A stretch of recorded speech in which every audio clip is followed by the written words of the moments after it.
அரசு மருத்துவக் கல்லூரி மருத்துவமனையில் நீல் மையம், டிஜிட்டல் எக்ஸ்ரே, கட்டண படுக்கை பிரிவு மற்றும் நகர்ப்புற கூடுதல் ஆரம்ப சுகாதார நிலையம், துணை சுகாதார நிலையம் ஆகியவற்றை திறந்து வைக்கிற நிகழ்ச்சிக்கு தலைமை உரை ஆற்றக்கூடிய மதிப்பிற்கு மரியாதைக்குரிய மாவட்ட ஆட்சித்தலைவர் அவர்களே, வரவேற்புரையாற்றிய மருத்துவர் நிர்மல் மடானா அவர்களே, கட்டிடங்களை திறந்து வைத்த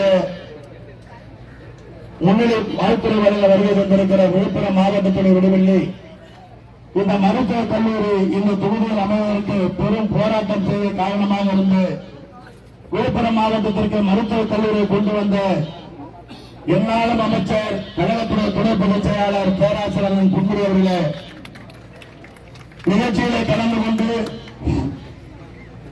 இந்த கட்டிடங்களை திறந்து வைத்திருக்கூடிய மாண்புமிகு தமிழக முதல்வர் அவருடைய நம்பிக்கை நட்சத்திரம் எங்கள் தெற்கு சென்னையுடைய மாவட்ட கழக செயலாளர், என்னுடைய வணக்கத்திற்குரிய மக்கள் நல்வாழ்வுத்துறை அமைச்சர் அண்ணன் மாசு அவர்களே, வருகை தந்திருக்கிற நாடாளுமன்ற உறுப்பினர், மக்கள் சேவகர், எழுத்தாளர் அண்ணன் ரவிக்குமார் அவர்களே, மாவட்ட கழக செயலாளர் விழுப்புரம் பேருடைய சட்டமன்ற உறுப்பினர் லட்சுமணன் அவர்களே, எங்கள் தெற்கு மாவட்ட கழகத்துடைய செயலாளர், ஆற்றல் மிக்க நண்பர் டாக்டர் பொன் கௌதம சிகாமணி அவர்களே, மாவட்ட பஞ்சாயத்து தலைவர் அண்ணன் ஜெயச்சந்திரன் அவர்களே,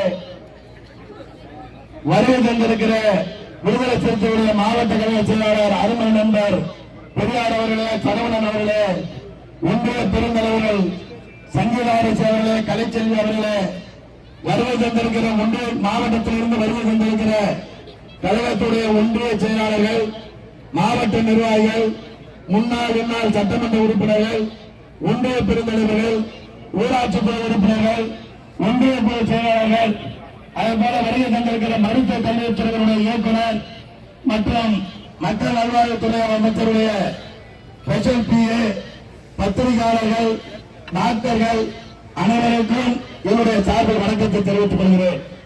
திராவிட மாடல் ஆட்சியில் முதலாக நம்முடைய முதலமைச்சருடைய நம்பிக்கை நட்சத்திரம் எந்த காரியத்தை தொட்டாலும் குறித்த நேரத்தில் முதலமைச்சர் என்ன நினைக்கிறாரோ அதை இருமனதாக செயலில் காட்டுகிற நம்முடைய அண்ணன் மாசு அவர்கள் தமிழகத்திலே 7 மருத்துவக் கல்லூரி மருத்துவமனையில் கட்டண வாடகை தனியார் மருத்துவமனைக்கு நிகராக இன்றைக்கு 1000 ரூபாயுடன் ஒரு படுக்கையும் 1500 ரூபாய் செலவில் இருவருக்கு தங்குகிற விடுதியும் ஏற்பாடு செய்து அந்த 7 மருத்துவக் கல்லூரியில் ஒரு மருத்துவக் கல்லூரியாக முந்திய பாகத்தை தேர்வு செய்து ஏறத்தாழ அவருடைய கருத்தால் திறக்கப்பட வேண்டும் என்று 5 மாத காலமாக காத்திருந்தோம்.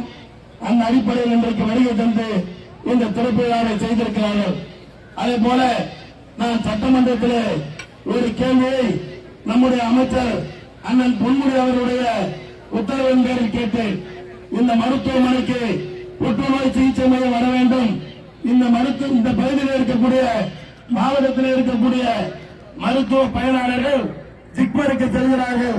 நீங்கள் மருத்துவ புற்றுநோய் பிரிவை ஏற்படுத்த வேண்டும் என்று கேட்டு 12 கோடி ரூபாய் செலவிலே இன்றைக்கு அனுமதிக்கப்பட்டு இங்கே கட்டிக் கொண்டிருக்கிறார்கள். அதே போல குடிநீர் வேண்டும் என்று கேட்டோம். எல்லோரும் குடிநீர் வடிகால் வாரியத்திற்கு வழங்குகிற அந்த பணியில் தான் குடிநீரை அந்த ஒப்பந்தத்தை விடுவார்கள். ஆனால் அண்ணன் மாசு அவர்கள் 2019ஆம் ஆண்டு நடந்த இடைத்தேர்தலில் அந்நியூர் பகுதியிலே பொறுப்பேற்று குறிப்பாக எங்கள் வீட்டிலே தங்கியிருந்தார். அந்த உரிமையின் அடிப்படையில் அவரிடத்தில் நான் ஒரு மனு கொடுத்தேன். மக்கள் நல்வாழ்வுத்துறைக்கு ஒதுக்கப்பட்ட பணத்தில் 7 கோடி ரூபாய் செலவில் இந்தியவனம் கூட்டு குடிநீர் திட்டத்திலிருந்து தனி பைப் லைனை இன்றைக்கு வழங்கியிருக்கிறார்கள். அவருக்கும் நான் சட்டமன்ற உறுப்பினர் என்ற முறையிலும் மாண்புமிகு முன்னாள் அமைச்சர் அண்ணன் பொன்முடி அவர்கள் சார்பிலும் என்னுடைய நன்றியை தெரிவித்துக் கொள்கிறேன். நான் சட்டமன்ற உறுப்பினராக பொறுப்பேற்று நான் இந்த நேரத்தில் அதை பதிவு செய்தாக வேண்டும். இந்த மருத்துவமனைக்கு ஆய்வுக்கு வந்து இங்கே ஆரம்பமாக இருக்கிற ரவிக்குமார் அவர்களோடு நான் ஒவ்வொரு வார்டாக சென்று என்னென்ன வேண்டும் நான் மாண்புமிகு அமைச்சர்களுடைய கவனத்திற்கு கொண்டு செல்கிறேன் என்று சொன்னபோது இந்த இடத்திலே டயாலிசிஸ் செய்யக்கூடிய இடத்திற்கு எதிர்களே பார்வையாளர்களுக்கான ஒரு அறை கட்டப்பட்டிருந்தது. அந்த அறை எதற்கு என்று கேட்டு இது டயாலிசிஸ் பண்ற பேஷண்டுடைய அட்டெண்டர்கள் தங்குவதற்கு என்று சொன்னார்கள். ஒரு நாளைக்கு ஒரு மிஷன்ல எத்தனை பேருக்கு டயாலிசிஸ் பண்றீங்கன்னு கேட்டேன். 3 பேர் இருந்தாரு. இந்த அறையில எத்தனை மிஷன் வைக்க முடியும் என்று கேட்டு 10 மிஷன் வைக்கலாம் என்று சொன்னார்கள். இன்றைக்கு கூடுதலாக 10 டயாலிசிஸ் மிஷனை வைத்து அதை நாங்கள் துவக்கி வைத்து இன்றைக்கு இந்த மாவட்டத்தில் இருக்கக்கூடிய மருத்துவ பயனாளர்கள் பயன்பெற்று வருகிறார் என்று சொன்னால் அதுதான் திராவிட மாடல் ஆட்சி, அதுதான் நம்முடைய முத்துவேல் கருணாநிதி ஸ்டாலின் ஆட்சி. ஏழைகளுக்காக, எளியவர்களுக்காக, ஒடுக்கப்பட்ட, பிற்படுத்தப்பட்ட, பின்தங்கியப்பட்ட மக்களுக்காக இந்த மருத்துவ சேவையை அண்ணன் மாஸ் அவர்கள் வழங்கியிருக்கிறார்கள். விழுப்புரம் மாவட்டத்திற்கு எதை கேட்டாலும் அவர் மறுக்காமல் கொடுப்பதற்கு காரணம் நம்முடைய எந்நாளும் அமைச்சர் அண்ணன் தெற்கு மாவட்டத்திலே தான் குடியிருக்கிறார். எனவே அவர் பேரில் அவருக்கு பிரியம் உண்டு, என் பேரிலும் பிரியம் உண்டு. இதையெல்லாம் கடந்து நம்முடைய நாடாளுமன்ற உறுப்பினர் அண்ணன் போய் ஒரு நிமிஷம் பக்கத்தில் உட்கார்ந்தார். என்னன்னு கேட்டார். நீங்க ஏதாவது கேட்பீங்க, நானே கேட்டுக்கிட்டு இருக்கேன், அதனால நீங்க உட்காருங்க. உடனடியாக ஆன்காலஜி டிபார்ட்மெண்ட் எப்ப திறப்பில்லா என்று கேட்டிருக்கிறார். அதையும் அடுத்த மாதம் பொதுப்பணித்துறை விரைந்து செயல்படுத்தினால் திறக்கலாம். அதற்கு மன்னன் மாசு வர வேண்டும். அவர் ராசியானவர். அவர் எந்த துறையை தொட்டாலும் அதை சிறந்து விளங்குவார். அவர் சென்னை மாநகராட்சியுடைய மேயராக இருந்த போது காலைல 5:30 மணிக்கு அவர் எந்த டிவிஷன்ல இருக்கிறாருன்னு அந்த ஜோனல் ஆபீசருக்கு தெரியாது. அப்படி பம்பரம் போல சூழ்ந்து மாண்புமிகு உள்ளாட்சித்துறை அமைச்சர் துணை முதல்வராக இருந்த தளபதி என்ன நினைக்கிறாரோ அந்த சிங்கார சென்னை மீட்டெடுத்தவர் இன்றைக்கு மருத்துவக் கல்லூரிக்கு வந்திருக்கிறார்.